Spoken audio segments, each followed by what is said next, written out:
course, ladies and gentlemen, thank you all for waiting. And now we shall continue with the final panel discussion of the event itself. And the topic will be discussed is empowering rural development towards sustainable future. And with that being said, allow me to introduce the speakers for this session.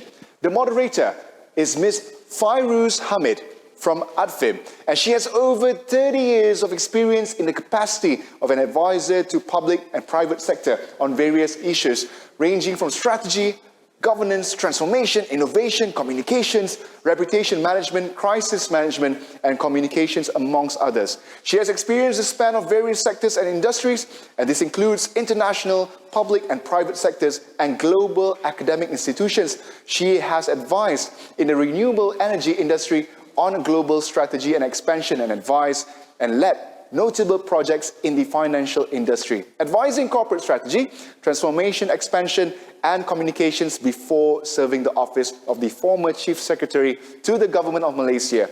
Of course, in the public sector, she has involved in transformation, innovation strategy, communications management, and public service delivery, and coaching for senior public officials as well. So she has also coached and trained C-suites and boards levels in GLCs, PLCs, and unlisted companies.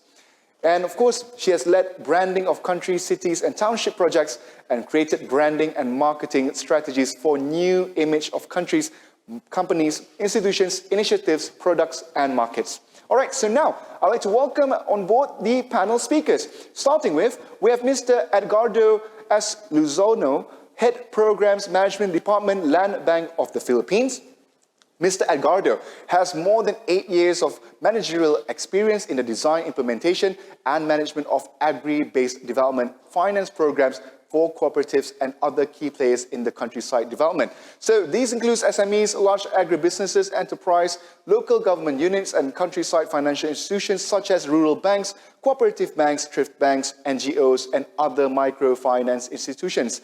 So relevant experience in project preparations and management of foreign assisted projects, including supervision of project management office, and he is also in charge in the formulation and management of enterprise development and institution building programs implemented by the bank for its assisted cooperatives, enhance the cooperative accreditation criteria and operations review instrument, which are tools used by the bank in assessing the maturity level and risk exposure of finance cooperatives.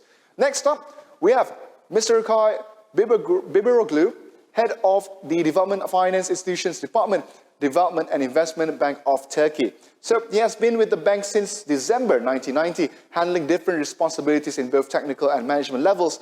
So Mr. Biberoğlu has broad experience in project implementation and financial management, as well as project cycle management. So innovation finance, private equity, and international fund structuring as well. So he also has wide experience on formulation and settlement for financing programs with international finance institutions. He delivers conference and gives training on subjects related to the project implementation and financial management. He is an electrical engineer graduate and holds a master's degree in foreign trade. And last but not least, ladies and gentlemen, I'd like to introduce to you Dato' Zulfikri Osman. Is the current Deputy Director General Entrepreneurship of Majlis Amanah Rakyat Mara and the Interim Executive Director of Pelaburan Mara Group. And Dato' Zulfikri Osman has over 30 years of experience in various positions in entrepreneurship, education, and investment in the public and private sector. So Dato' Zulfikri Osman spent his early career with the New Straits Times and Auto Bavaria, after which he ventured into various roles focusing on entrepreneurship development with Mara. He has been instrumental in engaging industry players and government agencies to respond to market needs in the region, and his involvement in high-impact related businesses exploration since 2014 has shifted Mara to the new entrepreneurial segment recognized by the nation. And in 2015, he was appointed as the member of Malaysia Aerospace Council, a national steering body dedicated to development in the aerospace industry in Malaysia. He is also a board member in various number of GLC companies. With that being said, ladies and gentlemen, I'd like to now hand over the floor to Ms. Fairuz Hamid. 4 out of every 5 people who face extreme poverty around the world live in rural areas.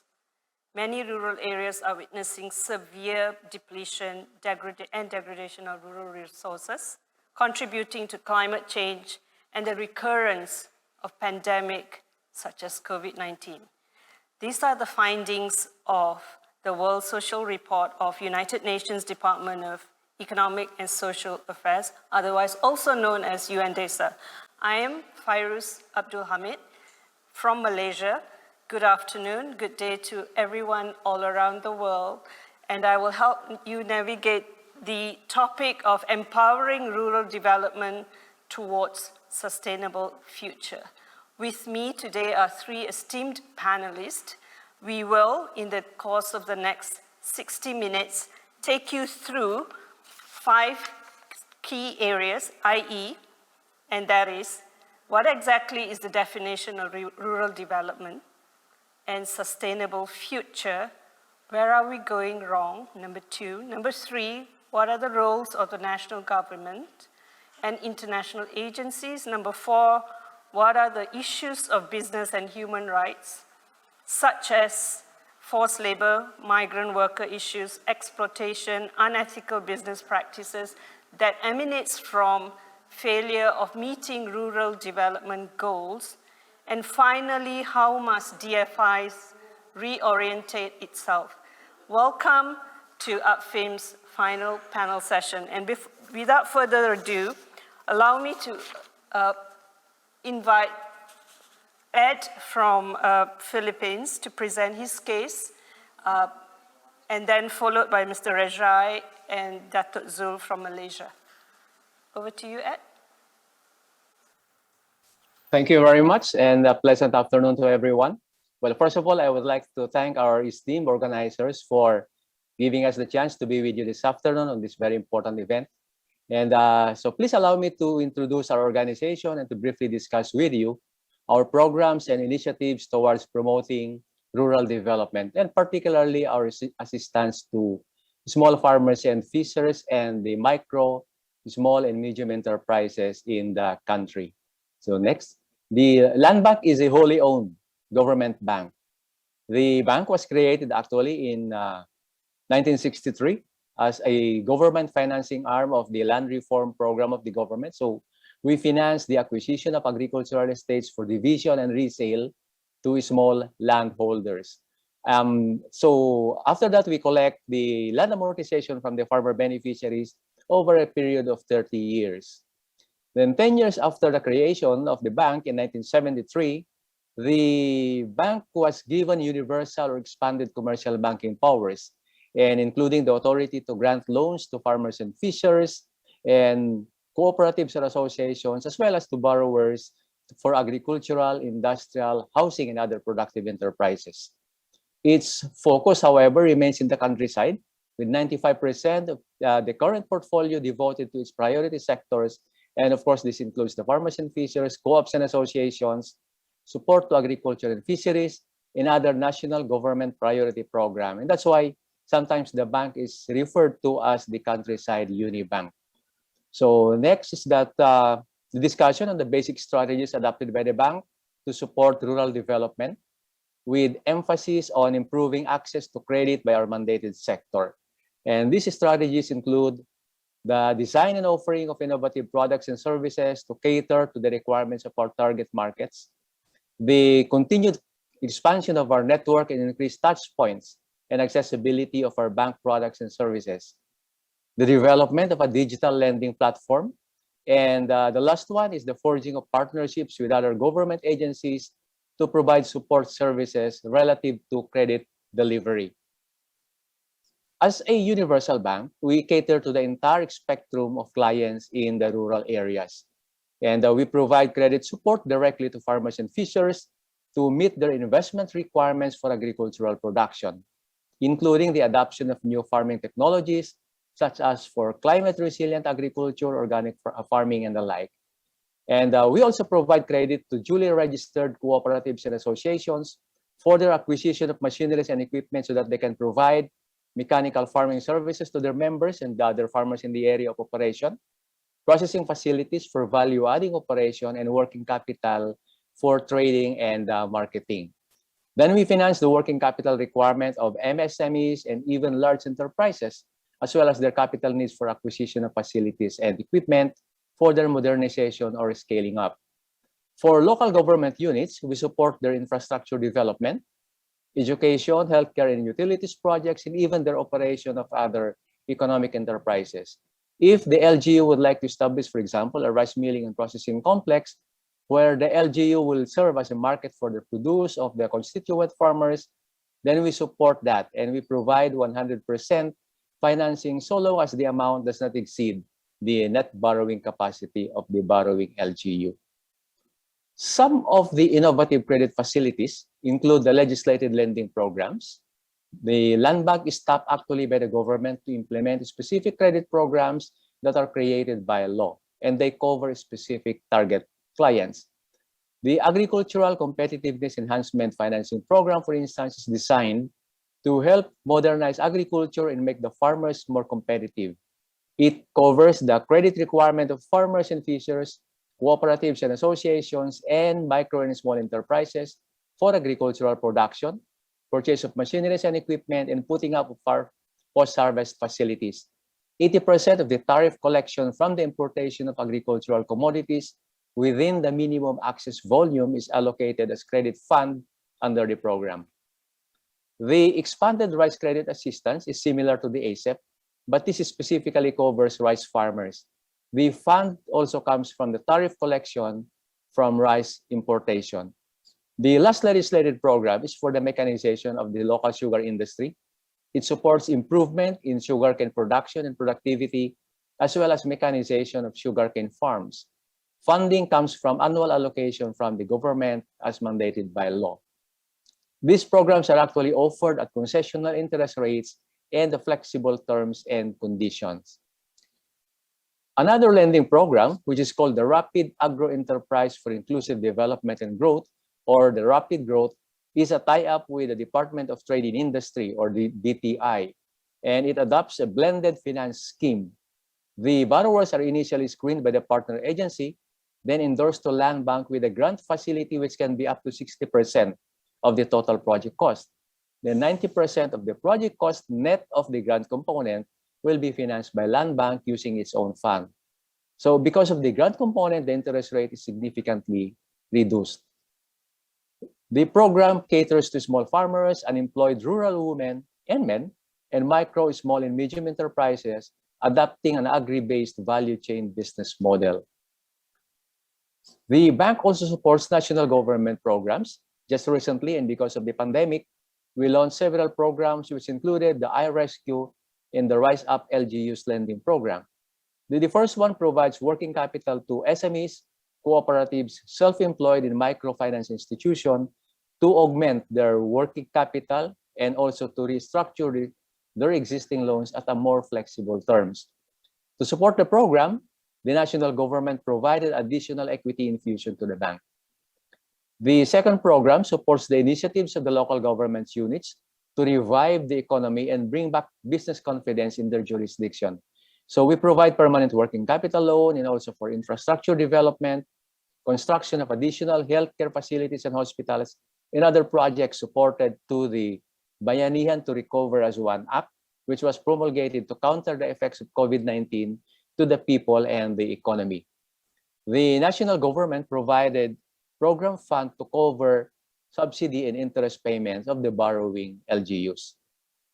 The other strategy adopted by the bank to facilitate credit access is to increase touch points, which include additional lending centers, branches, and agri-hubs. The lending centers are the units where the loans are packaged, and we have 55 lending centers now, and the target is to have lending centers for all of the 81 provinces in the country.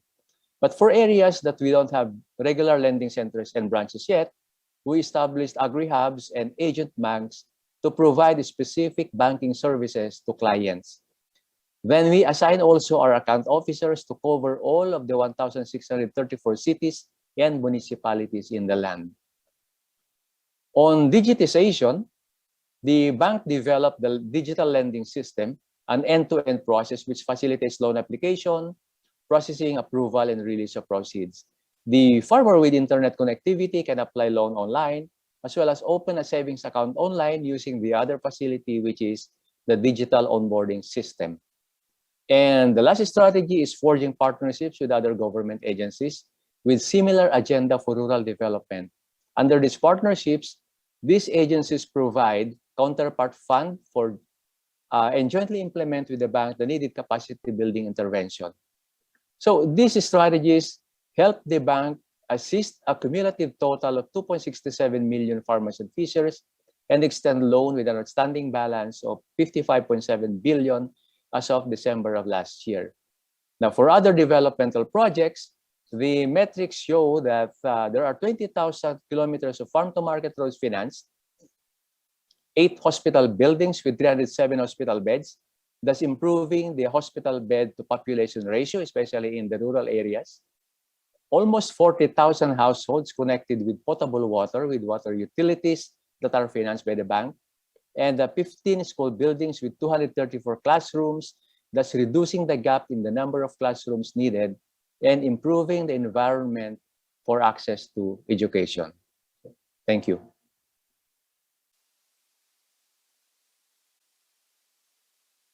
For after the 3 presentations, I'll now hand over to Mr. Recai from Turkey to take us through the Turkey experience. Thank you very much, Fairuz. I would like to express my sincere gratitude to the audience and to say hello, everybody. Welcome our rural development session. I would like to start my speech by giving information about my institution. First, my name is Recai Biberoğlu. I am the head of the Development Finance Institution Department at the Development and Investment Bank of Turkey, TKYB. Development and Investment Bank of Turkey has been established in 1975, approximately 50 years ago, and it was firstly started to channelize the abroad workers' savings into the investments in Turkey. In 1989, it has merged with Tourism Bank, and the mandate has been expanded by the tourism sector as well. In 1991, it has been listed in the stock exchange, Borsa Istanbul in Turkey, for widen the capital market base and to contribute to capital market development in Turkey. In 2018, the establishment law of the bank has been amended and restructuring transition process has been started. There are many pillars of the restructuring in the bank, namely branding, relocation to Istanbul from Ankara, organizational structuring, integration of investment banking, establishment of Turkey Development Fund, and Islamic financing instruments could be mentioned about this structure. Next, please. Our vision is to always stand by the investors to ensure sustainable development in line with our values and to add value to the future. And our mission is to contribute to the structural transformation and fair capital distribution in Turkey in accordance with sustainable development priorities by meeting the financial and advisory needs of customers, to add value to employees and all other stakeholders with a dynamic, innovative, environmentally and socially responsive banking approach. Next, please.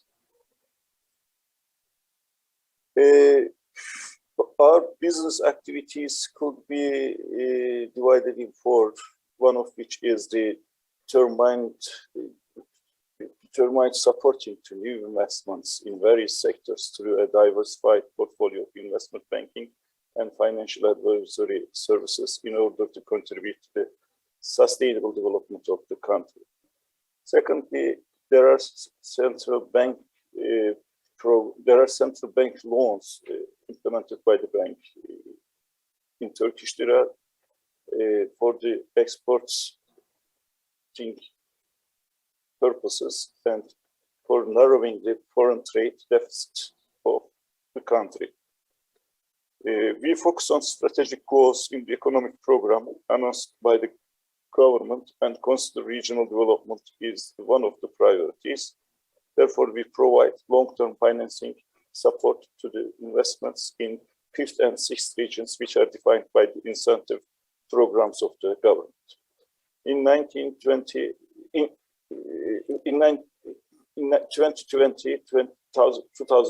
along with Sukuk issuance, we acted as the exclusive financial advisor for several companies in the sectors such as energy, agriculture, and so on.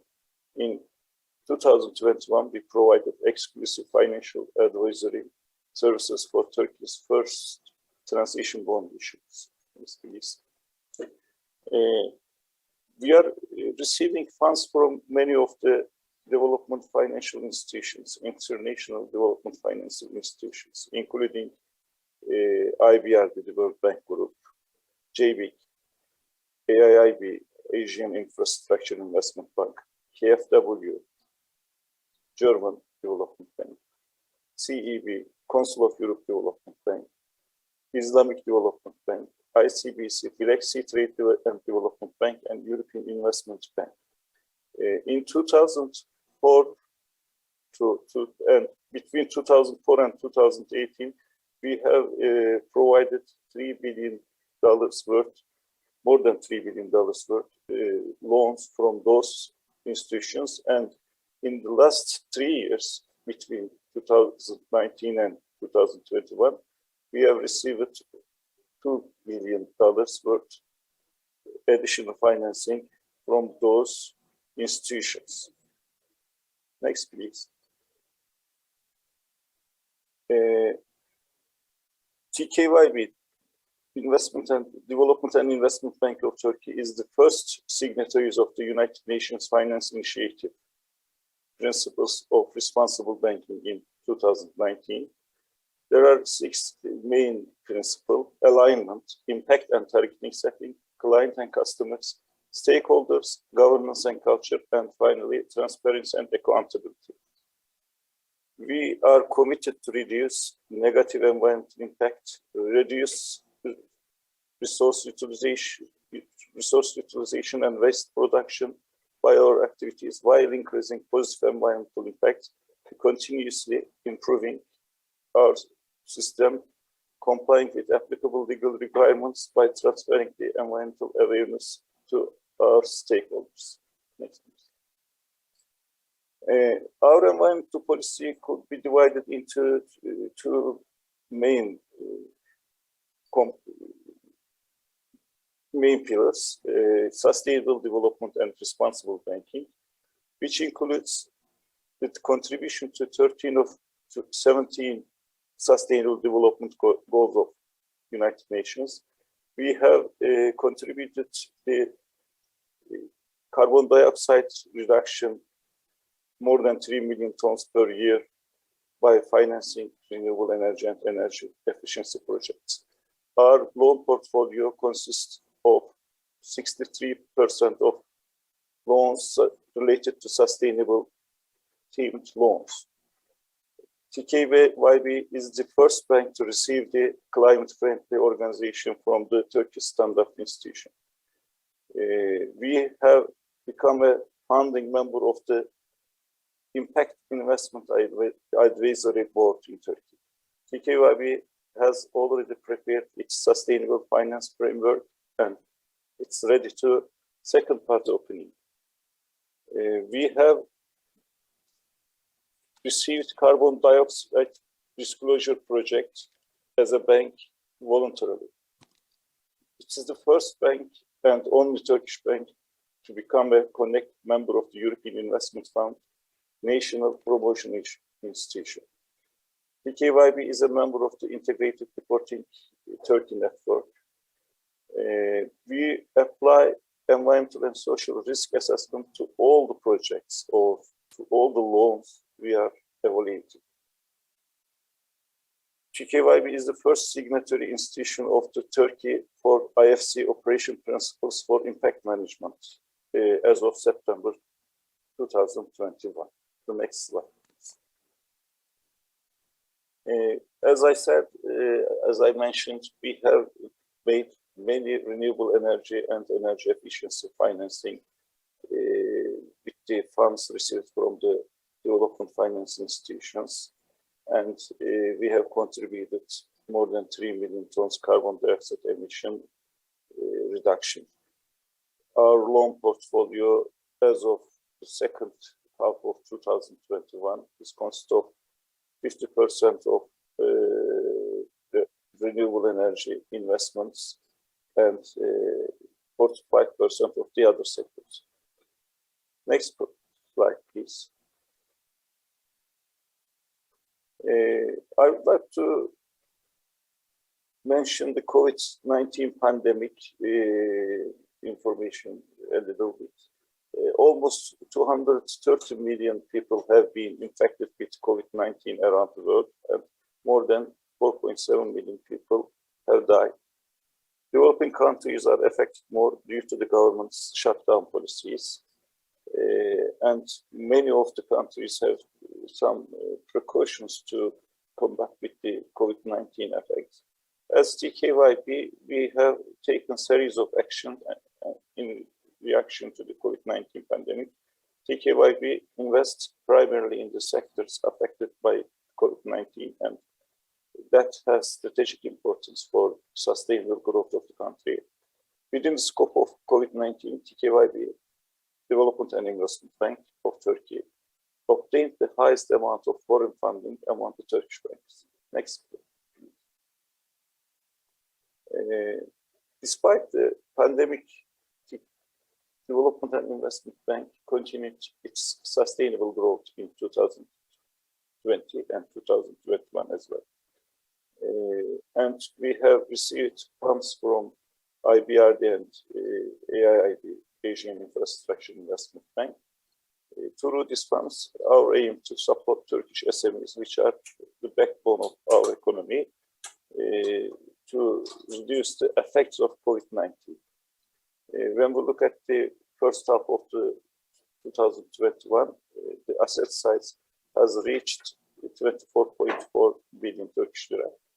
Nowadays, it's more than 30 billion Turkish lira. And our funding sources consist of renewable energy and energy efficiency loans with the 39%, Apex loans with the more than 25%, and other manufacturing industry, sustainable tourism, energy, and COVID loans with the rest of the funding sources. Next, please.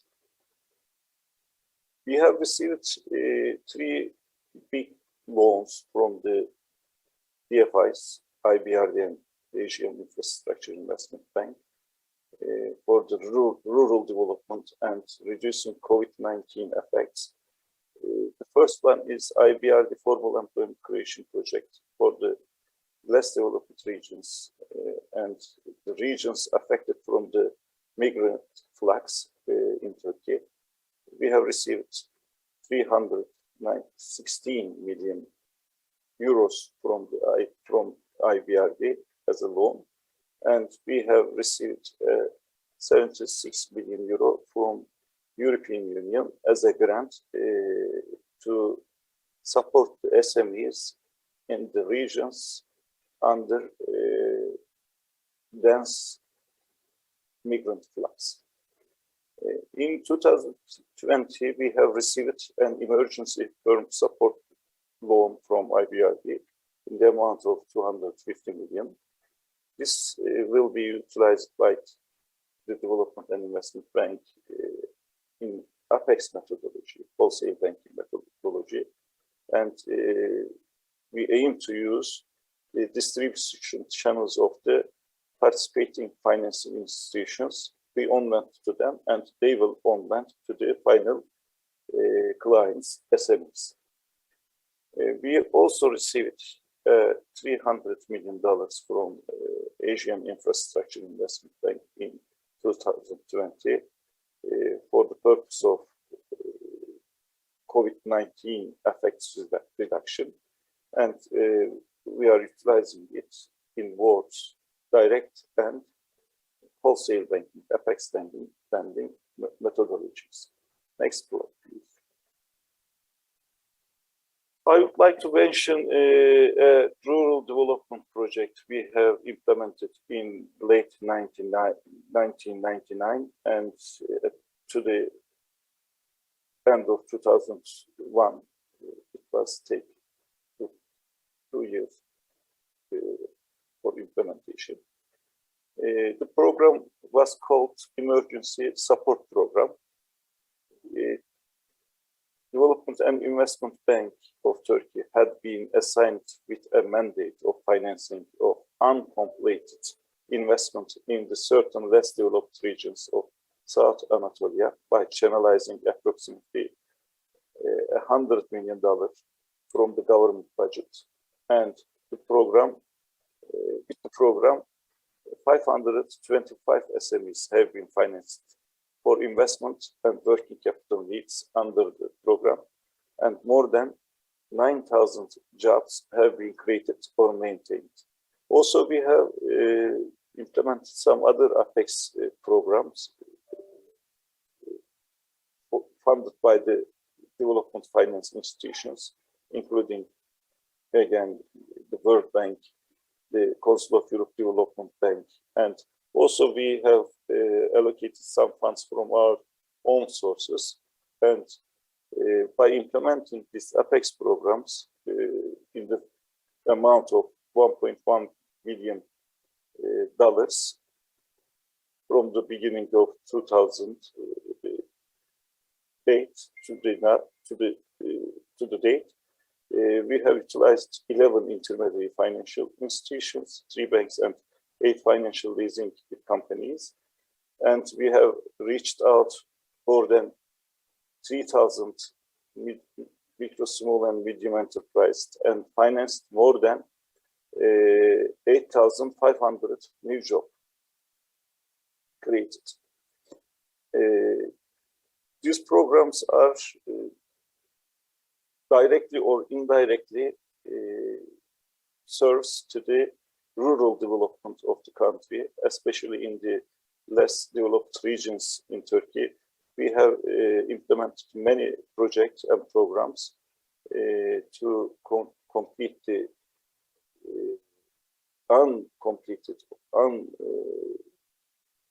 unoperated plans and investments, and we have contributed to create new jobs. Thank you for your patience. Yeah. Thank you. Yeah.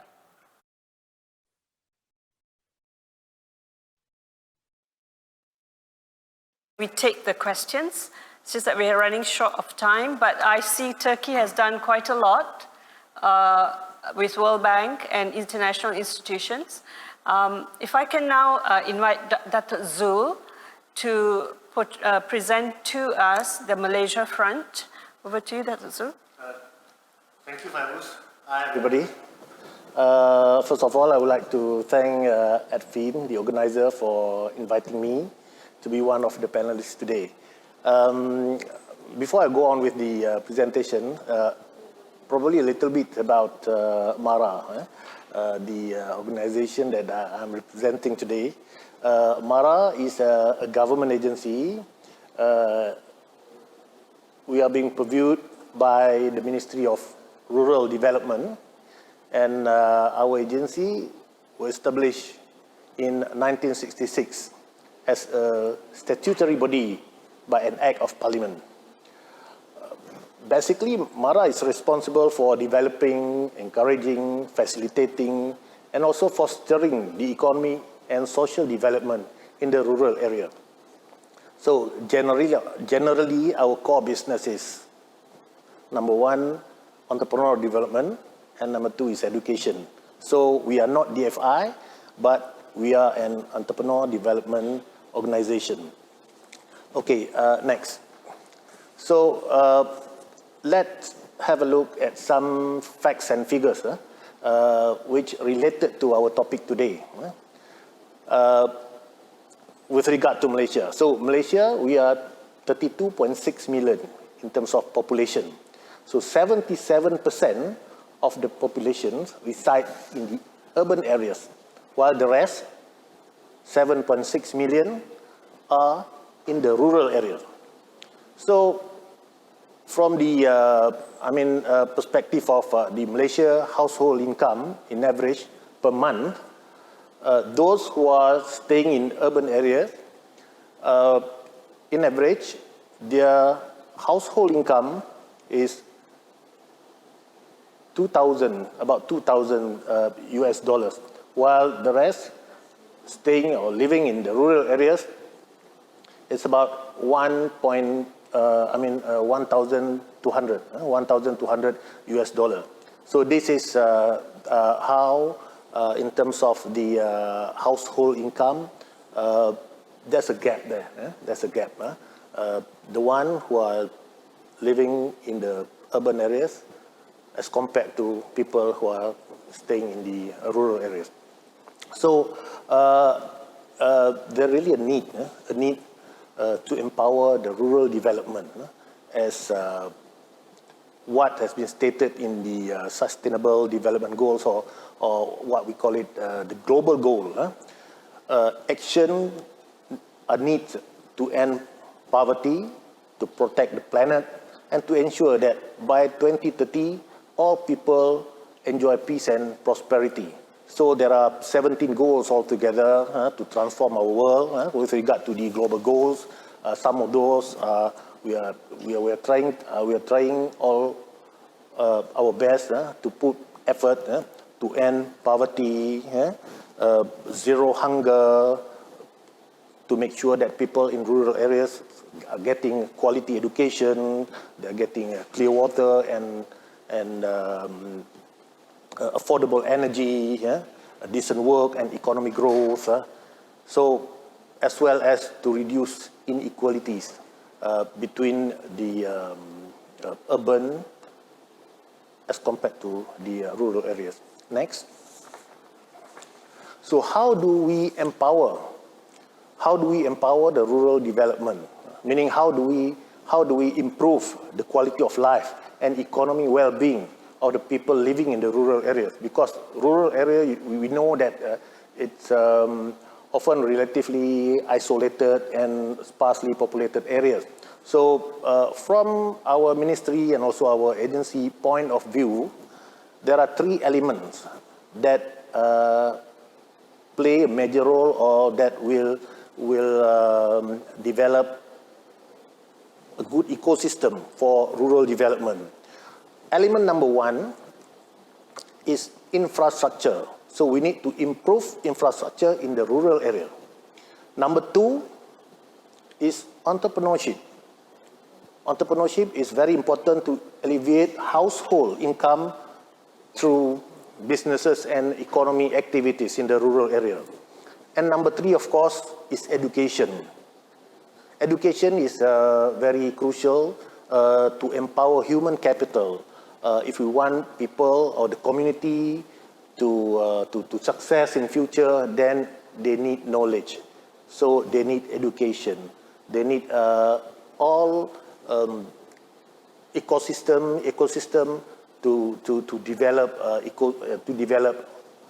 education within that area. Next. So let's look at the first element, which is infrastructure. It is an essential role in improving rural livelihood and enhancing sustainable. So, and also for our ministry, we have been putting so much effort in helping to develop the rural area. For example, last year, our ministry was allocated about 2.32 billion ringgit, or equivalent to $500 million of US dollar. Yeah? And for this year, we have been allocated more than that. It's 0.6 billion US dollar just to enhance electricity, water, and also road in the rural area. So with regard to the infrastructure, what are we going to improve? What are we trying to improve in rural area in Malaysia is we want to provide a good home for people in the rural area. We want them to have clean water, electricity, road, so that can help communication, that can help people to travel from one place to another. They need to have internet access, because nowadays in education, for example, and in businesses, internet is very crucial. People are communicating through internet. Lots of information need to be accessed from internet in terms of education and whatnot. And also, our ministry also trying to establish as much the rural community area. This is where people from the rural area, they can do all these activities with regard to education and also the economy activities. Next.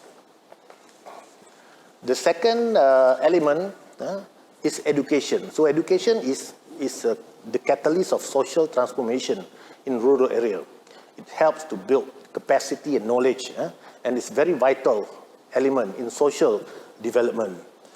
So our agency is one of the biggest agency in Malaysia with regard to human capital development. So we have lots of education and training centers. We own ranging from secondary school up to the university.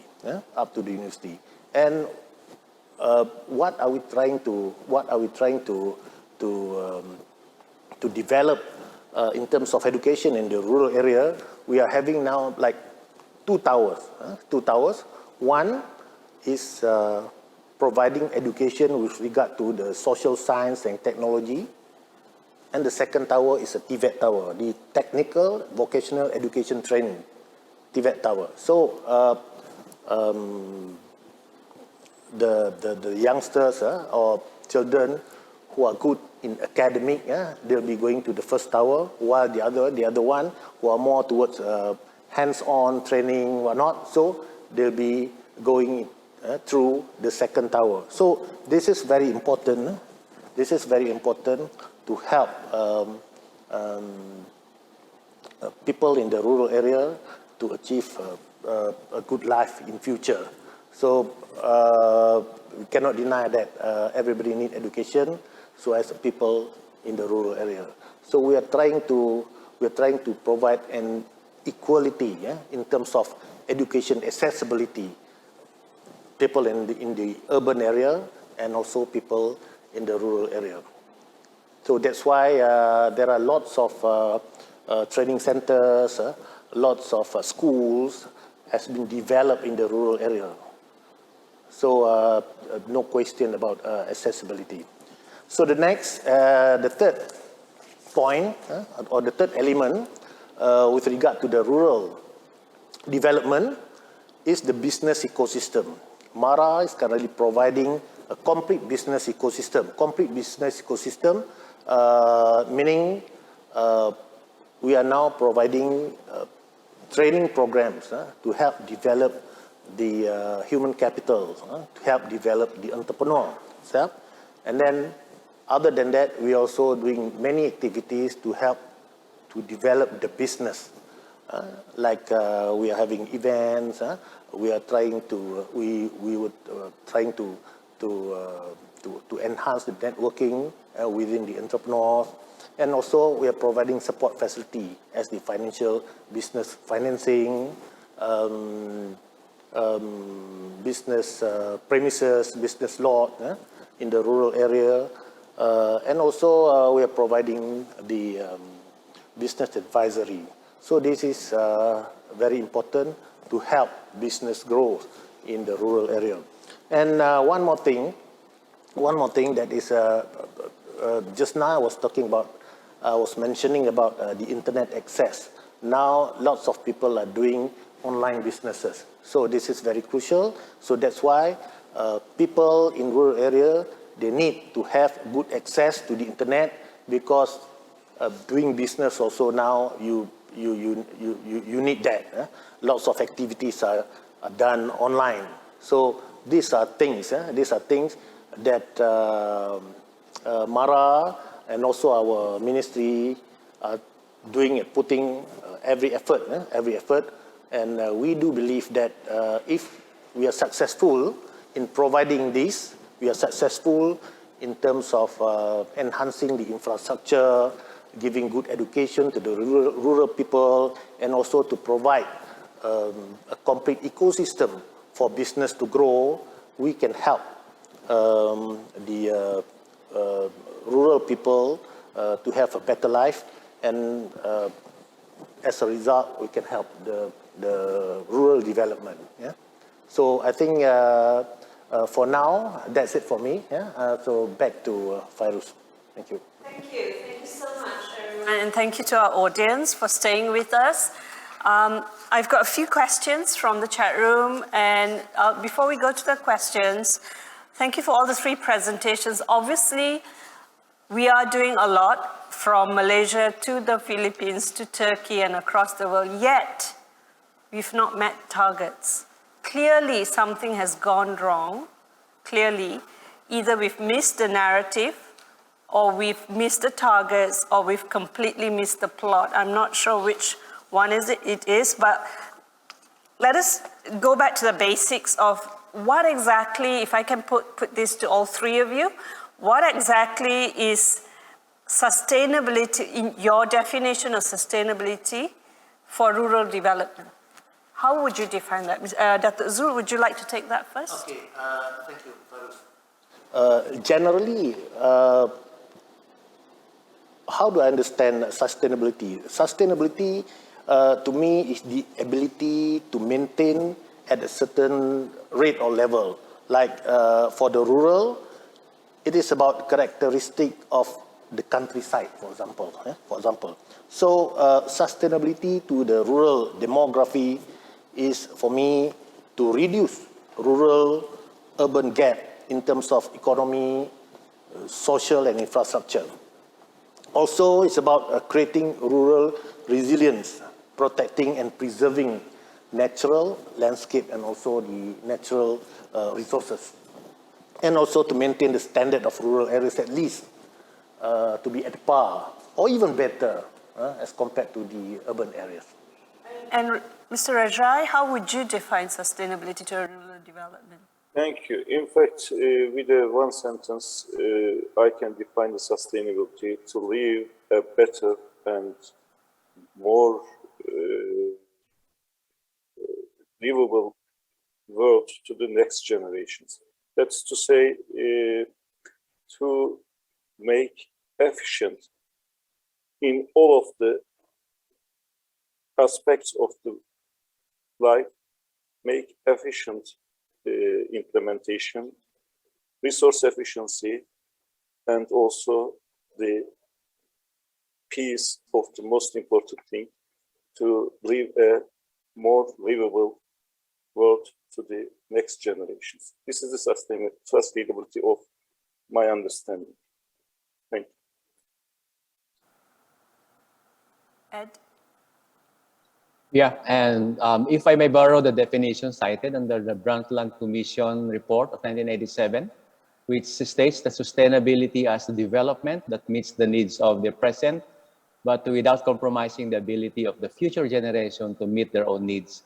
But I would like to add, Fairuz, that from the perspective of a government financing institution like Land Bank, with an embraced social mandate to spur countryside development, we view sustainability into perspective. Number one is that the state of being able to continue to provide credit support to players in the countryside, which includes the farmers and fishers, the micro, small, and medium enterprises, large enterprises, and even local government units.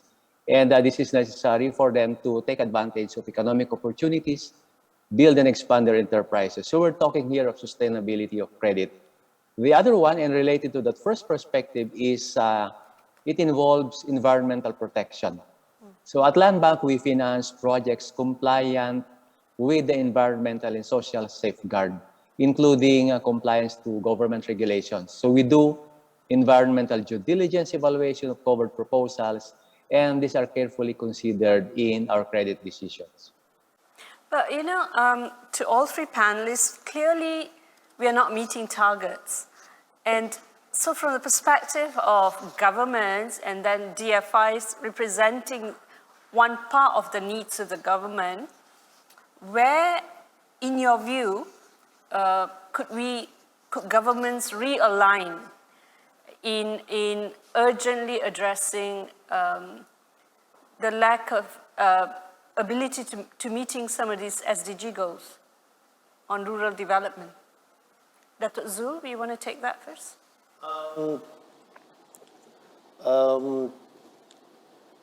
Rural communities face lots of challenges related to, for example, demographic changes, workforce development, capital access, infrastructure, health, land use, environment, and community preservation. So, as compared to their urban counterparts, rural areas have less, facility, have less facility. Even though rural areas is 97% of the land are rural areas. So these develop, the youth attraction towards job opportunities, for example. So they don't want to stay in the rural areas. They want to go and get jobs in urban areas, for example. This also is one big challenge because rural urban migration. So rural, which means we've not made rural development attractive enough for the youth to remain in the rural areas. Would you agree, Mr. Recai, that we've not been able to stop as effectively the migration from rural to urban by possibly not making our rural development attractive enough for the ones migrating, not necessarily the youth, but also midlives, who are looking for better opportunities? Yes, in fact, the basic thing that the governments must do to make their people happy in their locations or in their habitats. To achieve this goal, there are four main areas that the government take actions. One of which is transportation. The other one is energy. Third one is education. And the last one, but not the least, health. If the people can reach out those four facets. What was the fourth one? So you mentioned transportation, education, energy, and? And health. And what? Health, medical health. I'm sorry, the line is quite bad. Yeah. Yes. If the government provides those infrastructure and the facilities to all the citizens all over the country, then the private sector can take other actions to develop all over the country. There's a question here from the chat room, if I can just read out to all three panelists. As rural small business owners, they face a unique set of challenges like a harder time finding quality employees, affordable healthcare coverage, like you said, and reliable loan and finance options. While these aspects can mean some extra work on their end, it is not a death sentence for their business. The good news is they can do a few things to make sure their small business is running smoothly. In your opinion, what are the available opportunities for small businesses, for small business owners in rural area post-pandemic that you think they can venture into? Quick short answers. Dr. Zul? like what I was saying. Nowadays there are lots of ways to do, lots of means to do businesses. That's why for us in Malaysia, we are trying very hard, to make sure that the urban areas they have access to the internet, for example, and then also lots of government agencies are providing. The rural areas have access to internet, you mean? Yes, we are working. Yeah. We are working towards that because now the simplest way to do businesses is through digitalization. People are selling things through internet, whatnot. And then in terms of the capital, so in the case of Malaysia, lots of government agencies are providing business aids to small businesses. We call it micro businesses in the rural area. So all that, for us, Mara, that's why we, not only that the aids that can be accessible through online, but we have our offices in all districts. So we are physically accessible. So I think that will help small businesses. What about in the Philippines? What could be done better to encourage small businesses post-pandemic, small business owners? What better can be done compared to what you're doing currently? That was the question that came. Yeah. Yes. Well, generally we look at the small businesses. We can refer them probably as micro, small, and medium enterprises. It's they play a very important role in the development of the rural economy, and they're being located in the rural areas provided them a certain advantage, for example, because they're nearer to the raw material sources, and the small business owners can, of course, forge partnership with farmers and fishers and even the cooperatives for backward and forward integration, like for the supply of raw material, and then for them also to be their market. And because of that significant role of the MSMEs, the government, in fact, the bank, is providing support to the MSMEs post-pandemic and even in the pandemic era. Like what I've mentioned earlier in my presentation, we have developed a financing program which is flexible and concessional in interest rate to support those MSMEs that have been affected by the pandemic and providing them additional working capital or operating fund to resuscitate and to revive their business operation. And other than financial support, there are also other interventions that are being provided to them, like for example, the capacity building and technology transfer and access to market. So there are a lot of support areas that are being provided also to them in the context of the Philippines. And I think this is also similar to other countries. Sure. We're actually running out of time. We're on our last 2 minutes. If I can just pose the final question to all three panelists, and then maybe the remaining questions we can respond in writing to everyone in the chat room. But and I apologize to those who have put questions forward that we couldn't address all your questions. So the final question that we'll take for today is, it's time for the narrative to shift from urban to rural to a shared economic future. Bridging the economic divide between urban and rural areas will require states, regions, and localities to understand and bolster the relationship between urban and rural areas in economically meaningful and strategic ways. In this regard, what has DFIs done to bridge the gap? Very apt question to end the session with. If I can have quick. Mr. Recai, first.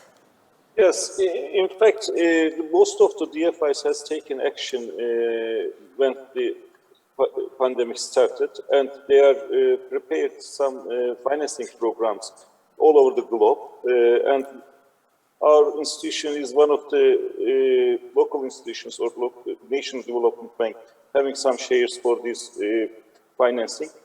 The most important thing for the combating the pandemic effects and to decrease the gap between rural and the developed regions is creating an environment or ecosystem to enhance the ability to access to finance for the rural regions. And our government has taken some actions for that. Some state-owned commercial banks make some loan programs all over the country. And the most important thing to make the micro, small and medium companies, which are the backbone of the economy, to survive.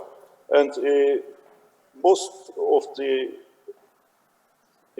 targets have been achieved during the COVID pandemic, and the government makes some good programs for the access to finance. Ed, what about you? Quick, 30 seconds response. Yes, I think we have already recognized, the government recognized the necessity of reducing the urban-rural gap, and that would mean reducing inequality. And for us to achieve that, I think there would be a need to increase investments in agriculture, because for so long a time, the investment in agriculture has been lagging versus its contribution to the GDP. So in addition to investment in agriculture, I think we need also to increase our investments in infrastructure development, in education, and also in the health. That would improve the socioeconomic condition of the people living in the rural area. Thank you. And Dr. Zul, what must Malaysia do better? To me, DFI, EDO, government agency, we need to work together. Even though there are slightly, different in terms of objective, where DFI, they also, instead of development objective, they also have monetary profit objective and whatnot. So, but then for the EDO, we are asked to take the risk, in terms of funding people in the rural area. So, but even though there are differences, I think there are also lots of similarity. So DFI, EDOs, government agencies need to work very close to help people in the rural area. Thank you. On that note, let me just conclude by saying this topic of rural development cannot be discussed within an hour. There's so much more work to be done. And with a failure of addressing issues relating to rural development, it expands into other areas of business and human rights, such as exploitation, labor rights, forced labor, which many countries are currently, and many businesses are currently facing. I hope UPFIM will take these topics forward for another forum, but these are areas that require greater deliberation with a very detailed action plan. And on that note, from Malaysia, again, I thank you for being with us, and I apologize for not addressing all the questions, and I hope to see you again in the next UPFIM forum. Thank you very much. Assalamualaikum, salam sejahtera. Have a good day. Thank you. Over to you. Bye-bye. Have a good day.